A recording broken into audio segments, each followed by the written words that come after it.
Hi there, welcome to the How Fast is My Internet Running demo by IT Empathy.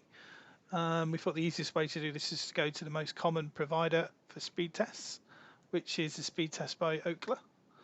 Their website is https://www.speedtest.net as shown on the video. So pop that in your browser, whether that's on your phone, iPad or whatever, PC, etc., or MacBook, whatever you have. Wherever you are, if you're on a data connection, internet connection, broadband or whatever, and hit go.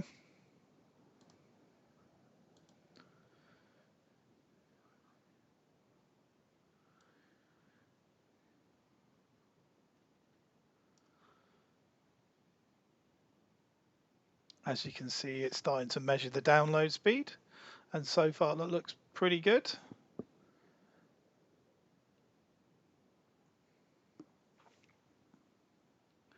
Next, it will move on to the upload speed, and we did expect that to be slightly lower because I'm guessing this is a broadband connection, and you can tell that by the slightly slower speed of the upload, which looks about just under a third of the download speed. And overall, that doesn't look too bad, but it's that simple. Type that in, figure out your broadband speed, work out if you're on a bad line or not, and hopefully that helps you out. So thanks for listening and take care.